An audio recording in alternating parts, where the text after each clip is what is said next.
Well, thank you, Professor Shanker, and thanks to the Janssen Center for Management Studies, ABLICON, and everyone involved for this invitation to speak with you about corporate social responsibilities and ethical leadership. Thanks also to everybody for Zooming in. Give me a minute here to share my screen and begin my presentation. Today, I want to discuss with you the ways that prevailing ideas of corporate responsibility have changed over time, because we appear to be in the midst of a period of significant changes today. I regard many of the changes toward renewed embrace of broader rather than narrower notions of corporate social responsibility after a half century in which narrower notions have predominated as promising, commendable changes, but they are also legitimately disputable. So I want to review the history of doctrines of corporate responsibilities, what is happening today, and some of the economic and ethical challenges raised by the changes that are occurring.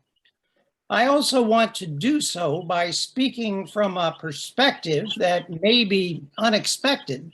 It's also unusual for me to express. I have two identities relevant to our subject tonight. The first, which you've heard about, is that I'm an old political scientist who has studied many things, including aspects of the political and legal history of corporations in America. However, my second, more secret identity is that for most of the last decade, I have been a corporate director, serving on the board of the J.M. Smith Corporation of Spartanburg, South Carolina. Before that, I served for several decades on the board of the directors of the H.D. Smith Corporation of Springfield, Illinois. I've held these positions because I am an hereditary corporate capitalist. J.M. Smith was my grandfather. H.D. Smith was my father. Both started their own businesses, largely family owned. I chose to pursue a different career, but out of love for my father, I have kept some connection to these family businesses throughout my life. And tonight I'll do something I haven't done before. I'll intertwine my academic account of the history and issues of corporate social responsibilities with a personal account of the history of my family's businesses. That necessarily means my discussion will focus on the USA, which I regret for this international audience. But the stories I will tell are in fact deeply intertwined, and I think they have some relevance to corporations and families everywhere. A friend of mine from India once told me the story of an Indian corporate leader who was criticized for nepotism for hiring his son. The corporate leader replied, "And who should I hire? Your son?"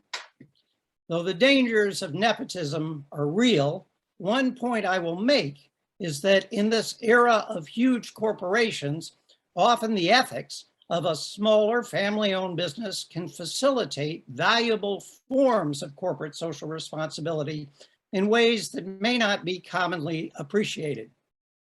Today, many people tend to think of virtually all businesses as corporations and all corporations as businesses, but it was not always that way.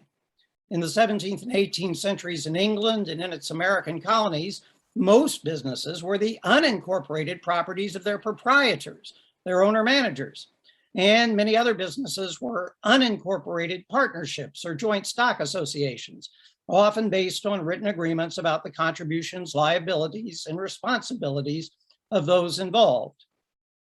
To be incorporated, an entity had to obtain a special corporate charter, usually from the Parliament and the Crown in England or the Colonial Assembly in the North American colonies. At first, most corporate charters went to political bodies like municipalities, or to religious organizations, or to philanthropic charities and foundations, often called eleemosynary corporations.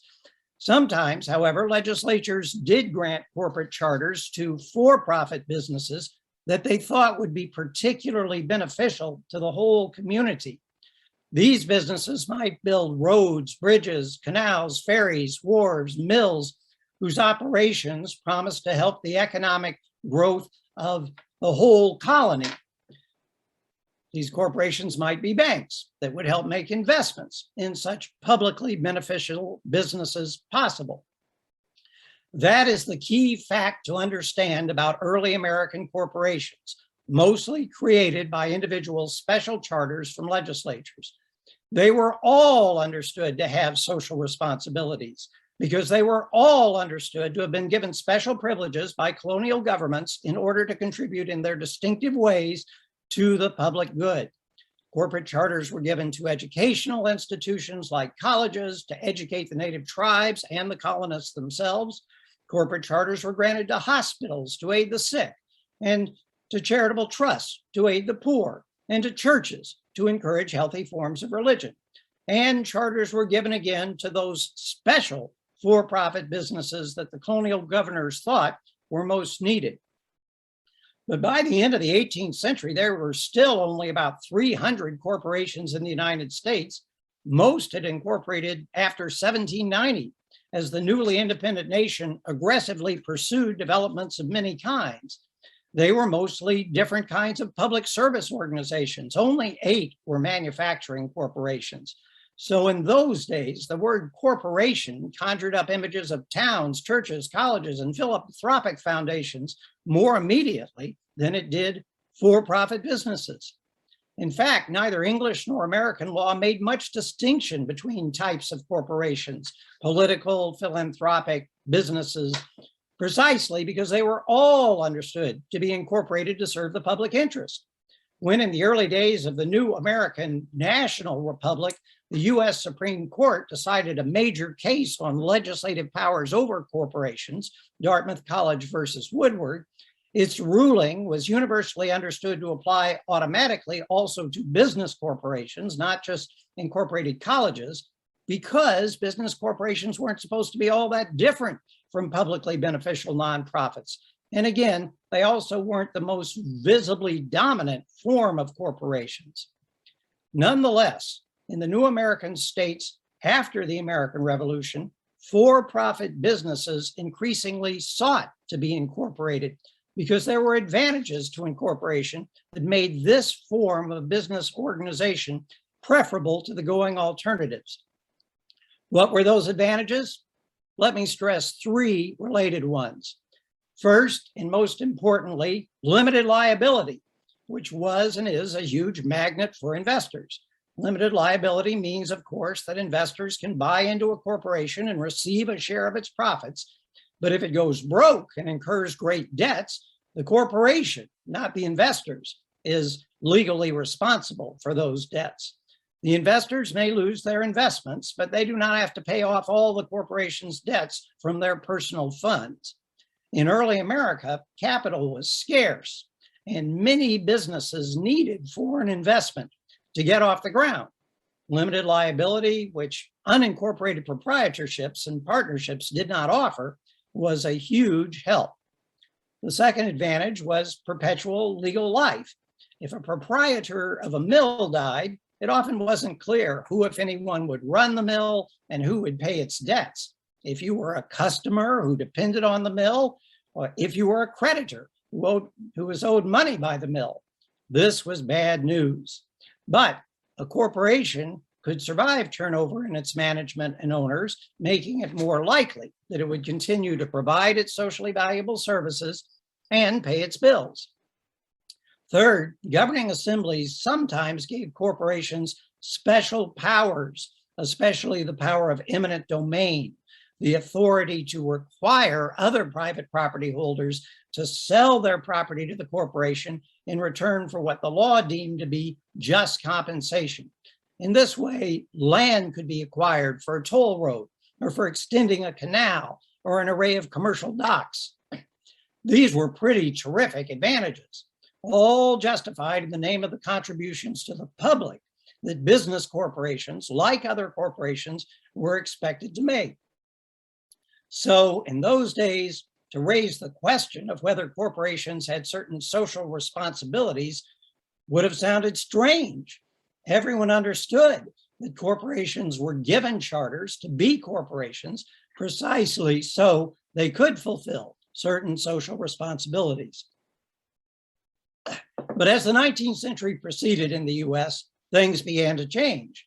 Not surprisingly, in the early days of the new American nation, the most valuable business charters often went to the leading families of the day, which meant the rich got richer.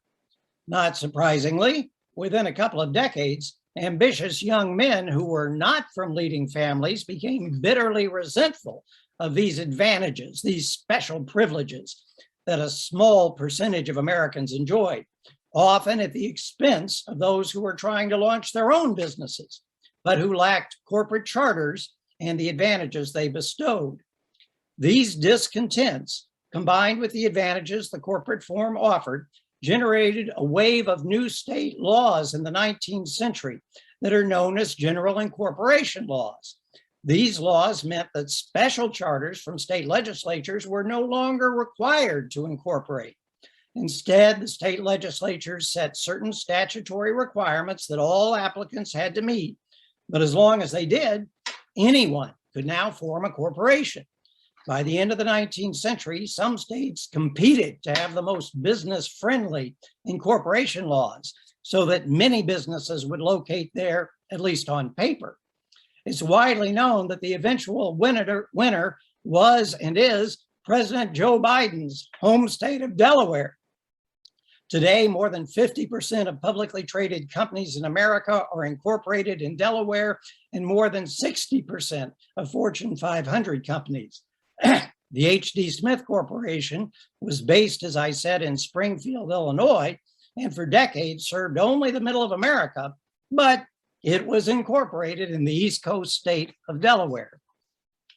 The rise of general incorporation laws meant over time that most businesses in America came to be incorporated, and this new reality shifted conceptions of corporations' social responsibilities.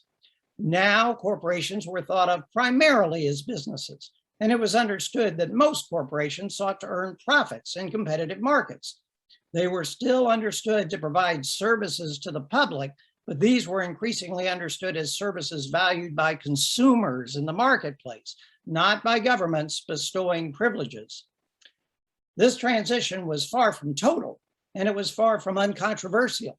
In the pre-Civil War period, Southern judges often challenged the legal privileges of corporations, denying that corporations should be considered legal persons. They did so in part because the Southern economy was primarily agricultural. Most Southern wealth was in the ownership of land and, sad to say, of enslaved persons. These were owned by individual proprietors, especially large plantation owners, not corporations, although the Southern plantation owners did business regularly with Northern corporations such as textile mills. Still, Southerners feared that as corporations spread, so would the power of the so-called free labor part of the American economy. They contended that, in fact, corporate wage laborers were worse off than slaves. Well, the Southerners lost out in the American Civil War. Later, as the American Industrial Revolution, partly spurred by that war, accelerated in the late 19th and early 20th centuries, as corporations grew and consolidated and became more powerful, criticisms of corporations resurged. Reformers sought not just to maintain, but to strengthen the idea that corporations had social responsibilities they were not fulfilling. This was especially true in the early 20th century progressive era, when leading figures like the reform lawyer and later Supreme Court Justice Louis Brandeis railed against the curse of bigness and sought governmental policies to protect workers against corporate exploitation and to break up powerful monopolies and trusts and restore competition. After all, general incorporation laws had been meant to encourage competition and improved corporate performance against the old beneficiaries of special charters. So, even though corporations created under general incorporation laws were expected to be competitive for-profit businesses, they were still expected to act in ways that serve the public good. Corporate defenders responded to critics not by denying that corporations had social responsibilities, but by arguing that the best way to fulfill those responsibilities was for corporations and corporate leaders to earn wealth and then for them to use that wealth for the public good. The great 19th century industrialist Andrew Carnegie was one of the leading voices for this view. In what he called the gospel of wealth, Carnegie said the rich should see themselves as stewards, holding their property in trust for society, and should use their wealth to help the less fortunate. He was confident, of course, that the rich could decide how to do this much better than the government or those who had not achieved great wealth. But the numerous Carnegie libraries, philanthropic trusts, higher education institutions, and other public goods that Carnegie funded in America long made his exhortations influential. It was shortly after the Progressive period in the 1920s that my grandfather started the J.M. Smith Corporation. After training as a pharmacist, he worked for and then managed to buy out a pharmacy in Asheville, North Carolina. Over the next 15 years, he acquired shares of ownership in other drugstores throughout North and South Carolina and Georgia. But he got tired of visiting all those stores, and in 1944, he sold his shares in them, and with the aid of local investors in Spartanburg, South Carolina, he changed the J.M. Smith Corporation into a wholesale drug distribution company. It began by buying from drug manufacturers and selling to the retail pharmacies he used to own, along with growing numbers of others over time. The company did not have a formal mission statement, but it did have an informal one that has been handed down in the company ever since. It expressed my grandfather's sense of corporate social responsibility.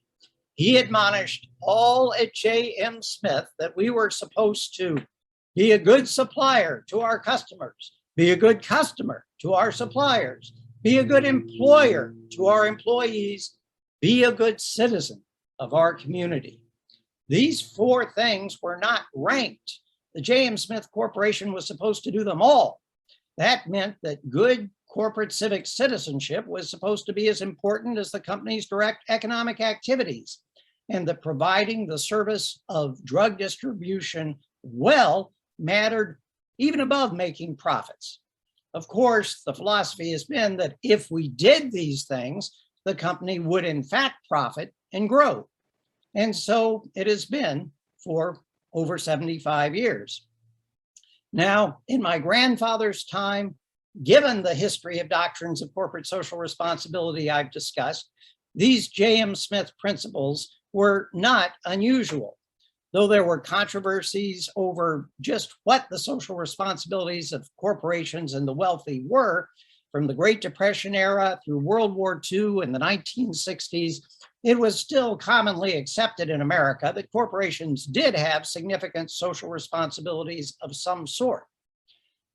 Then came a turning point that most commentators trace to the University of Chicago economist Milton Friedman and his famous essay in the New York Times Magazine in 1970 entitled, "The Social Responsibility of Business is to Increase Its Profits." Friedman's argument was more subtle than it is commonly portrayed as being. The understanding it reinforced, however, was that corporations should focus solely on providing growing returns on investment to their shareholders.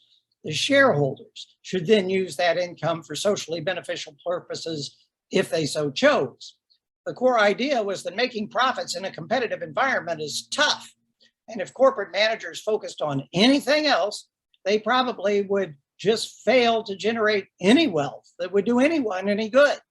Before long, their investors would pull out and put their money where they would get a better ROI. Friedman was also confident that most of the time, corporations would only be able to generate profits if they were providing consumers with valuable goods and services, and so making socially beneficial contributions.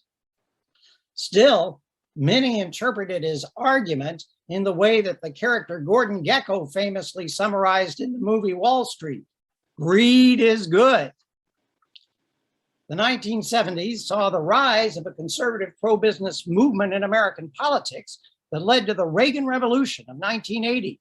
Views like Friedman's, if not Gordon Gekko's, reshaped prevailing American notions of corporate social responsibility through the end of the 20th century and beyond. Those developments had an important corollary I want to emphasize. American notions of antitrust policy also shifted in ways that are commonly traced to the writings of Yale law professor and Reagan Supreme Court nominee Robert Bork.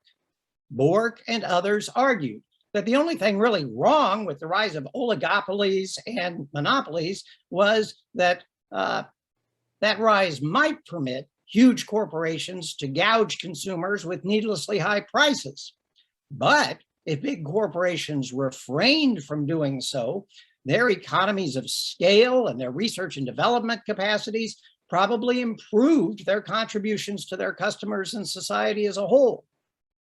Under the influence of these ideas, American antitrust enforcement diminished tremendously in the same period when Friedman's views of corporations' limited social responsibilities were gaining influence. And in many industries in America, oligarchies and virtual monopolies have grown ever since. We've seen this dramatically in the wholesale drug distribution industry. When my grandfather became a wholesaler in 1944, when my father started his own wholesale drug distribution business half a country away in 1954, there were over 500 drug wholesalers in America. Today, there are less than 30, and 3 companies, AmerisourceBergen, Cardinal, and McKesson, known as the Big Three, now control 95% of the market. They're able to do so because their size enables them to keep prices to pharmacies lower than small wholesale drug companies can afford to do. Those smaller companies, like my family's businesses, have to compete chiefly on quality of service, speed, and accuracy of orders delivered. Because the Big Three mostly do keep prices low, it's the manufacturers that jack up prices from time to time. The Big Three have been exempt from antitrust prosecution. As a result, the influence of the views of Friedman and Bork have had a major impact in recent decades on both the survival and the social responsibility practices of smaller businesses, like the 2 Smith wholesale distribution companies. After my grandfather's death in 1951, my father started his own independent business, the H.D. Smith Company, because without my grandfather's support, his plan to start a new branch in the distant state of Illinois, where my great uncle lived, was not supported by the outside investors in the J.M. Smith Corporation in South Carolina. My dad, therefore, started a wholly separate business in Illinois that was entirely family owned. This helped him to run his business and to practice corporate social responsibility in line with his and his father's views. Now, my dad was a great businessman, but not a greedy one. He preferred slow, steady growth that gave the family a sound financial foundation while leaving time for civic activities and a rich family social life. Because he did not have to show investors that he was generating greater returns than other investments might do, all the shareholders were family members who stood by him, he could reinvest in the business to enable long-term success, and he could make civic contributions. Under his leadership, both the H.D. Smith and the J.M. Smith corporations created philanthropic foundations so that not just their shareholders, but their employees could use the wealth the company generated for the public good. Each foundation encouraged employees to make gifts to the foundation, accompanied by a designation of the employee's preferred charity. Then the foundation would give double the amount of that employee's gift to that charity. My father also saw the family-owned business as providing us with something akin to what American yeoman farmers who own their own farms were supposed to have had back in Thomas Jefferson's day. The family businesses provided a secure financial basis that helped us feel free to speak our minds as citizens without dependence on any benefactor or government agency. But under the sway of the ideas of people like Friedman and Bork, American regulations created market conditions that have made it harder and harder for small businesses with strong senses of corporate social responsibility to compete.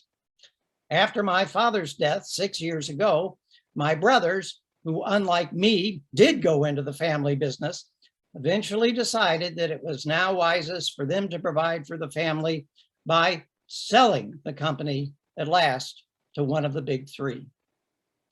The J.M. Smith Corporation, in contrast, is carrying on. But in all candor, our margins no longer allow us to make such substantial foundation and civic contributions as we have done in the past.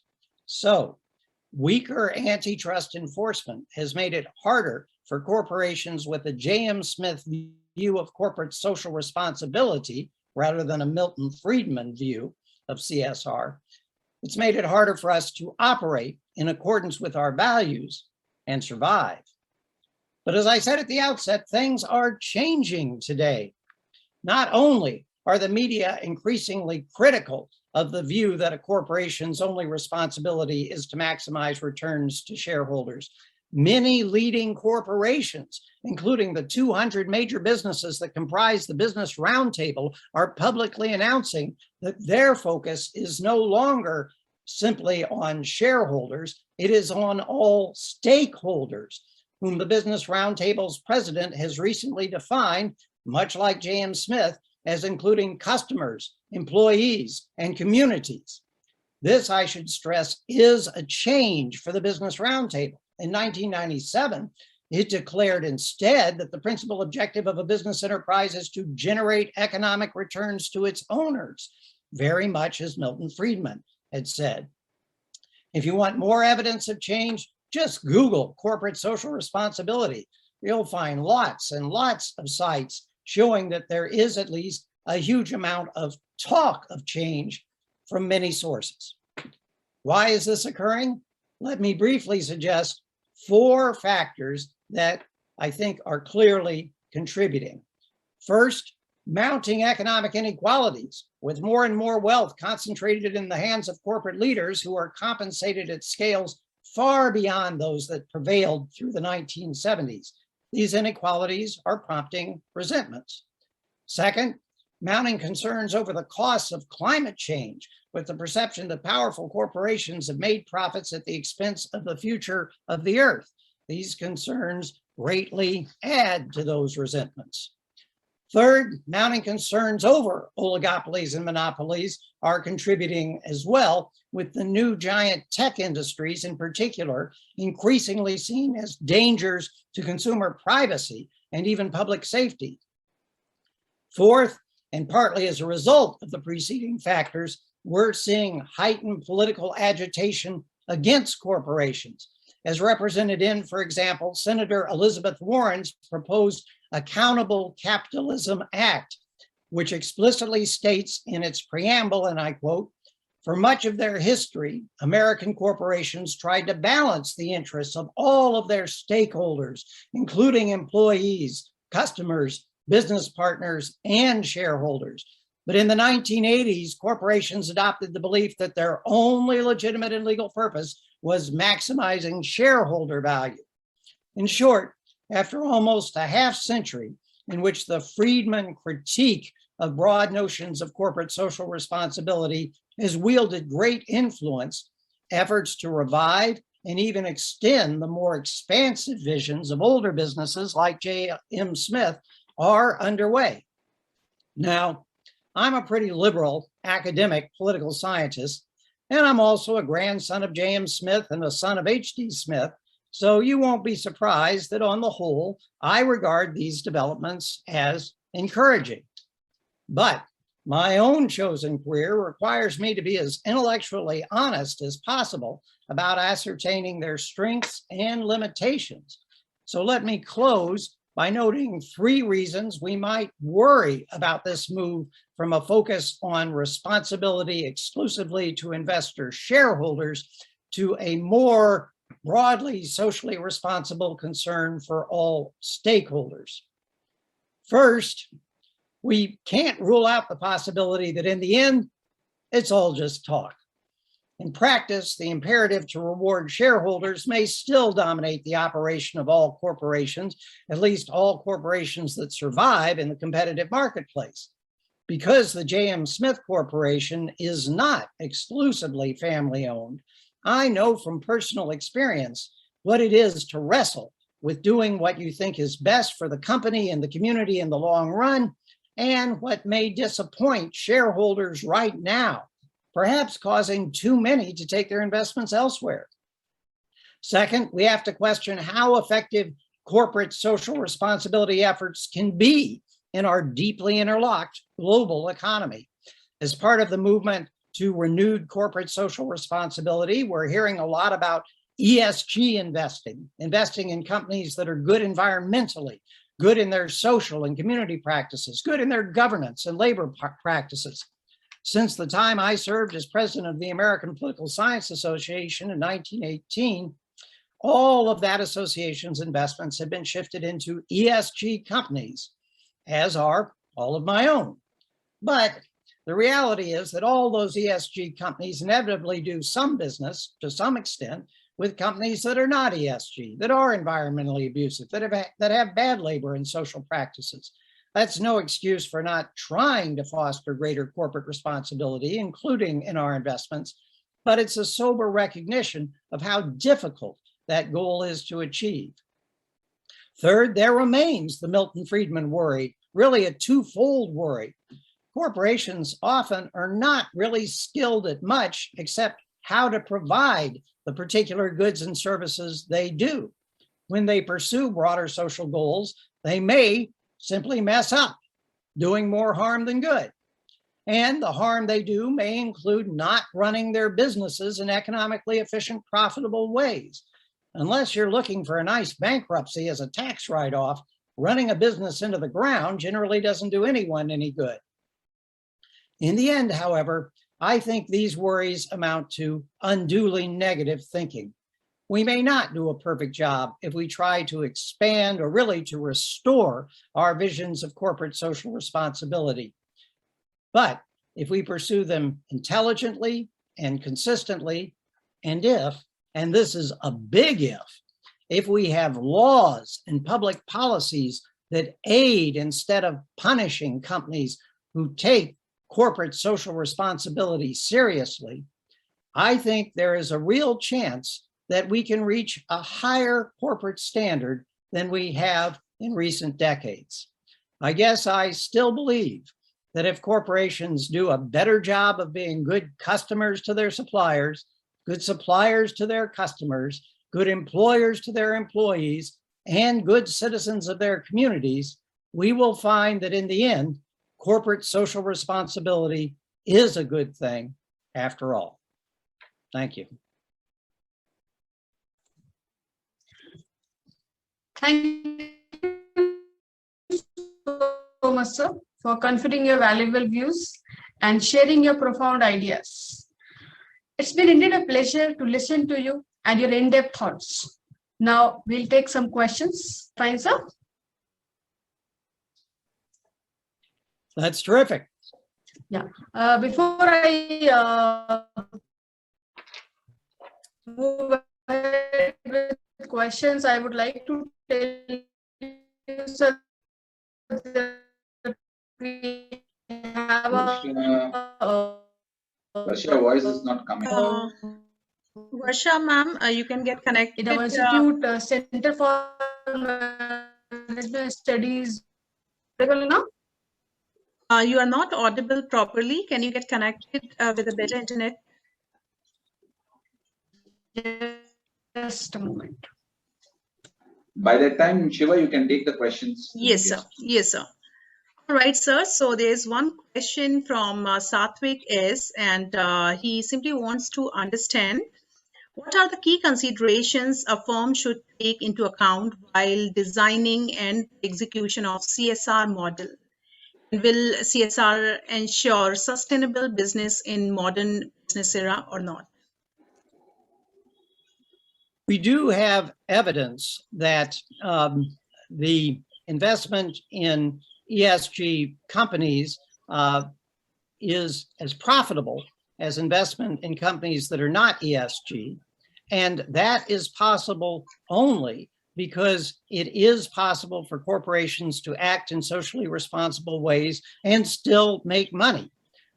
You do have to be strategic about making sure that you are canvassing alternatives for resource development in ways that take advantage of renewable resources when you can. If you're in that sort of business, or companies that rely on renewable resources, you have to be conscious of structuring your labor force in ways that pay living wages, but provide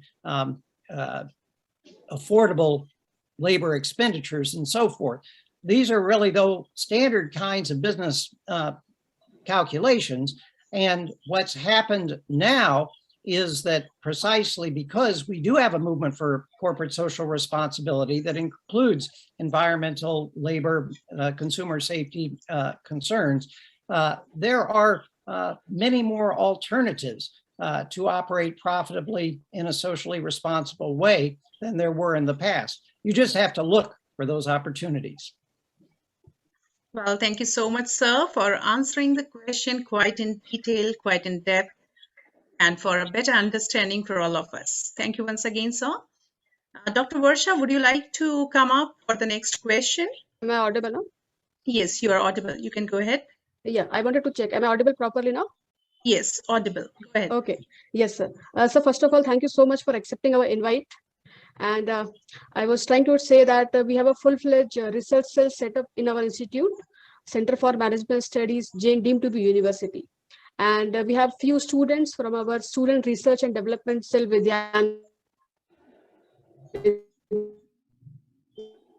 Dr. Varsha, I would ask you to take a pause here. Again, we are having some... Keen to listen to you. And they are very much passionate, and they are quite thank you, Dr. Varsha. Yes, am I audible now? Am I audible Yes, now? yes, Dr. Varsha, you are audible. Yes. Okay. Here we can move on to the very first question from so our I will SRDC go ahead with student. Yes. Students? Yeah. Radhika? Dr. Shiva, you can take the questions, please. Yeah. Yes, sir. Right, so we have a few students from SRDC, Research Cell of CMS, and they have a few questions to ask. So I would like to ask the first student to go ahead with a question, please. Radhika, you can ask your question. Yes, ma'am. Hello, sir. It was wonderful listening to you. It was insightful session. I'm Radhika, and I have a question for you. So my question is constitutionalism a reality in underdeveloped democratic nations? Sorry, is what a reality in underdeveloped nations? Is constitutionalism a reality in underdeveloped democratic nations? Constitutionalism, are you asking? Yes, sir. I was just a bit surprised because it's a shift from the corporate social responsibility focus. But I have to say there are moments in recent American history where I have wondered whether constitutionalism was reality in my long developed country. I do think that constitutionalism is an ongoing political construction and achievement that is always in need of strengthening and perpetuation in all societies, it's undeniable that in developing societies, constitutionalism is hard to achieve. It is vital, necessary. It is vital both to develop support for basic rights and liberties, which include property rights, but also freedoms of expression.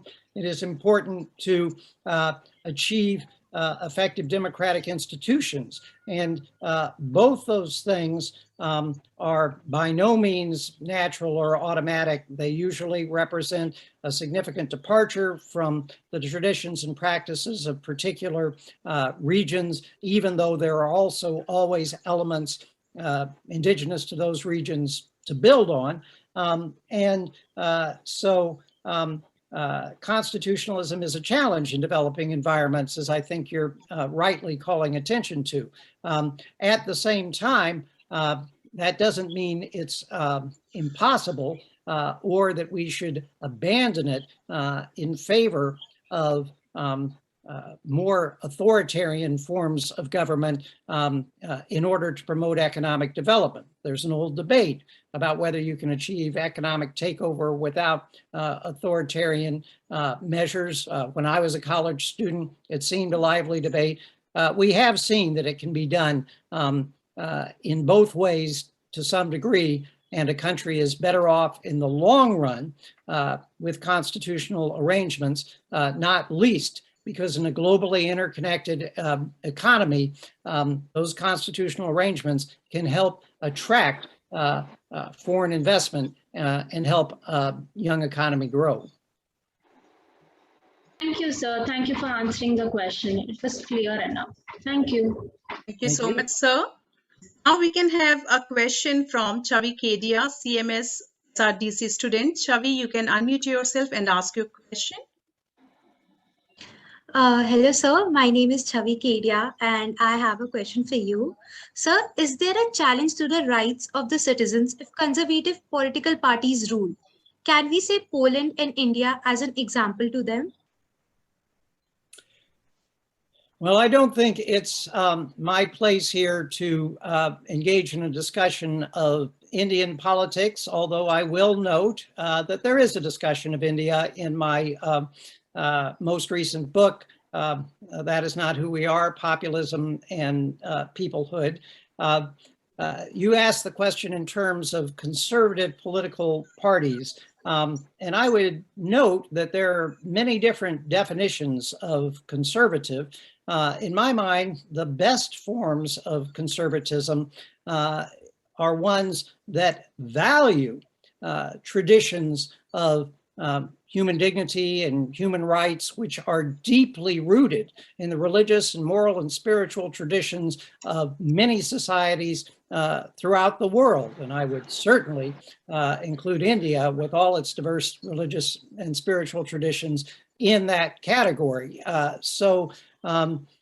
think that a true conservative party would not represent a threat to human rights. We do have parties in various parts of the world that fly under the banner of conservative and sometimes under the banner of populist that I fear in some cases look to the worse and not the best of their country's traditions, and therefore can be dangerous to human rights. But it's not inherent in a conservative political party that that would be the case. Thank you for answering my question, sir. I'm honored to have had this opportunity to interact with you. Thank you so much, sir. I'm honored to Thank have you, you. sir. So with your kind permission, if you allow, can we take a few more questions, as we are having lots of questions coming up from our participants, and they really want to interact with you along with our SRDC students from CMS. Can you Shiva, go ahead? Yes, sir. check whether sir is having time and take his consent and then. Yes, sir. Yes, sir. So can we take a few more questions with your kind permission? Dr. Certainly. Rogers? Sure. I'm happy to do so. Sure, sir. Thank you so much. So here we have another student from CMS SRDC. This is Shiva, don't Ritika. waste time. Quickly go ahead. Go tell the Yes, students yes. to quickly ask. All right, Ritika, you can go ahead with your question. Good evening, sir. So my question is, do we need a strong UN charter for dealing stateless persons as we see growing human rights violations in them? So what can be a possible solution according to you? Well, that's a painfully important question. We have issues of refugees and migrant populations being subjected to abuses around the world today. My wife and I work with a refugee camp on the Isle of Lesbos, the Greek Isle that receives so many refugees from Turkey. And it is true that our international institutions to protect human rights, including those of refugees and migrants, are not proving up to the task at the moment. I'm certainly in favor of strengthening those international institutions, but the reality now is that the United Nations has lost credibility and efficacy as a center for constructive global solutions to many of the problems we face. There's a task of revising, rebuilding the United Nations so that it has more credibility and support. The power of its Security Council, the systems of representation in the General Assembly, all are things that have proven over time to stand in the way of the UN being as effective as I would like to see it as being. And as a result, I think that on a lot of these issues of human rights and humanitarian causes, at the moment, if we want to deal with the problems that are occurring right now, we have to rely on a whole variety of more grassroots kinds of efforts, social movement efforts, efforts of national governments as well, if we can persuade them. But if we look for a top-down solution now, it won't come until too much suffering has occurred. And so right now, I think that it's fortunate that there is a great number of humanitarian relief organizations that are seeking to aid those in need. That's not the best long-term solution, but I have to say right now, it seems to me to make more sense to put efforts into those kinds of endeavors than it would be to try and revise the UN Charter. That should come eventually. Thank you so much, sir, for answering my question. Well, Thank thank you, you. sir. So can we have Shivani Mahesh to go ahead? As we cannot take more questions at this moment, can we go for the last question from the student side? Hello, sir. My name is Shivani Shekhar, and I have a question for you. Are we seeing the growth in totalitarian states due to the identity crisis as democracy is getting stronger?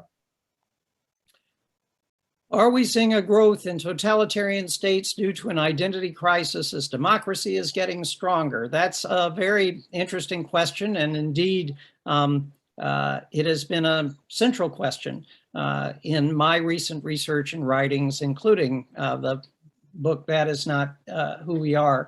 My own view is that there is a kind of crisis of lack of secure identities that people are experiencing in many parts of the world today, and it contributes to the appeal of nationalism, a strong reassertion of a secure national identity amidst the uncertainties that people are experiencing. And sometimes that nationalism is asserted in an authoritarian or totalitarian form. That's not necessary, but it has been happening. We have seen a surge of authoritarian nationalisms around the world. I trace that not so much to the threat that democracy poses alone, although it is true that the spread of novel political institutions and especially the spread of political institutions and doctrines of human rights that break down a lot of traditional hierarchies, a lot of traditional structures of power, of men over women, over some racial or ethnic groups over others, over some religious groups over others. These kinds of transformations do create, for those born into the benefits of those hierarchical systems, some sense of loss, some sense of identity crisis, some sense of longing to try and reimpose the past by totalitarian measures if necessary. It's also true that the rise of a global economy has made people both more aware of the world's diversity in ways that make their inherited identities not seem so natural and unquestionable as they used to be. It's exciting to learn about diversity, but it can foster a kind of insecurity. And even more, it can involve a kind of economic insecurity, as you're aware that powerful multinational corporations and governmental decisions far away can challenge your day-to-day well-being much more readily than was true and certainly appeared to be true in previous centuries. So I think that there's a range of economic, social, and political developments that are making people's senses of identities seem less secure and certain. And this does foster a social and political psychology that can respond to the appeal of totalitarian measures that promise to restore order and sometimes traditional systems of hierarchy and privilege. I think that there are ways of making those who are experiencing change as threatening feel less threatened without simply holding on to the old systems of inequality and exclusion. But finding those ways is, in my mind, the central political challenge of our time. Thank you so much, sir, for answering my question. Thank you so much, sir. Shiva ma'am, am I audible now? Yes, you're audible. You can go ahead, ma'am. Thank you so much. My internet was not supportive enough. I actually thank you for accepting our invite, and it's a quite delightful session for all of us that we could hear you, and we are very much grateful for you, sir. Before I move to next question, I would like to tell you that the way you were supportive throughout all these 3 months after this, and then the way you have responded to all our communication, it was very much helping from your side, and it was quite encouraging that a person like you, we are live and we are listening to you. Now I would like to invite Professor Sunita BK. Good evening, sir. Good morning, rather, in America. Sir, it's indeed a privilege to listen to you. I think me and my colleague Shankar Prasad, who teach corporate social responsibility for our students, were excited the day he accepted our invitation. And I think he is not able to contain his, what you call, happiness. Sir, I have one question to you. It will be a privilege if you answer that. Sir, when President Roosevelt brought antitrust regulation, the first biggest antitrust regulations in USA, JP Morgan said that you are destroying the industry. And I think it's, to a certain extent it was right. See, the first $1 billion steel company, and after probably 10 decades, there was $2 billion company. Do you believe what JP Morgan said, that antitrust regulations kill the spirit of entrepreneurship? Or what Jeff Bezos right now says, that my business is my business and government has no right to interfere? So do you think in this scenario, social responsibility has really any meaning? I'd say on the first point that history has shown that JP Morgan was wrong. although it's true that President Theodore Roosevelt, who did introduce the first antitrust initiative, cooled a little bit on that endeavor. He did come to recognize, and I agree that we have to recognize, that there are advantages of bigness, economies of scale, capacities for innovation that we don't want to discourage in the economy.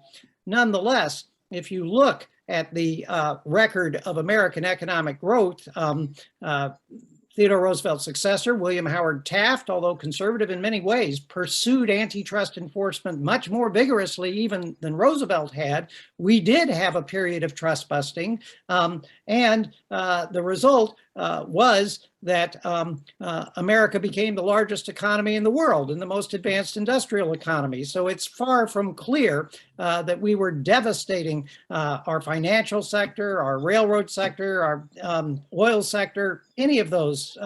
The consequences just didn't happen.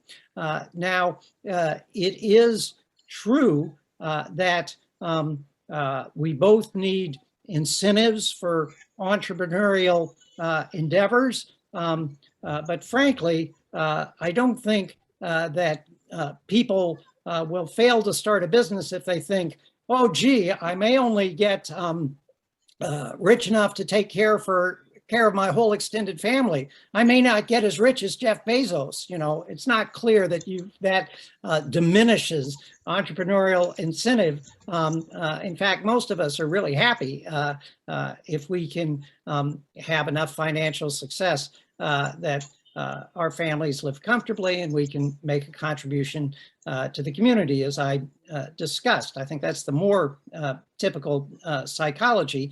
And we just have to be sensible and judicious about whether we're really achieving the advantages of bigness or whether we are losing the advantages of competition. Competition is often a spur to innovation.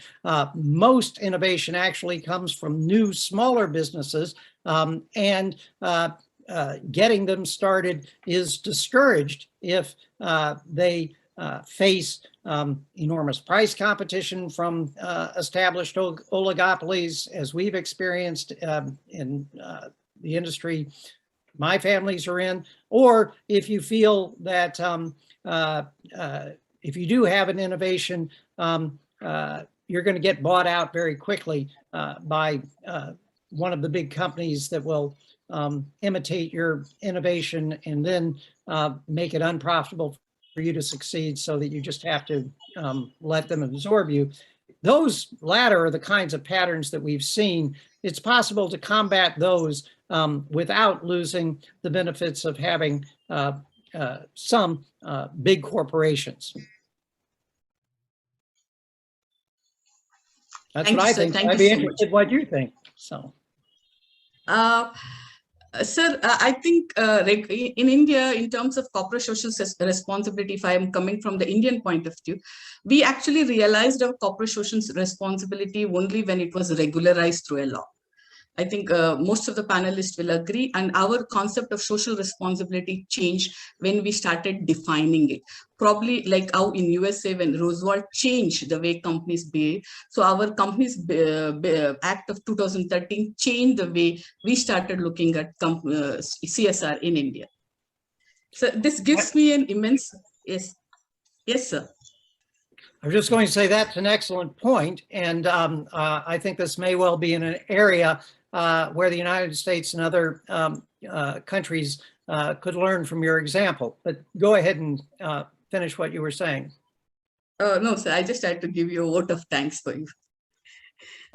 Well, I did end my talk by saying that we need laws and public policies that encourage companies to adopt expansive CSR policies. It does cut against the American anti-regulatory grain to require those CSR measures.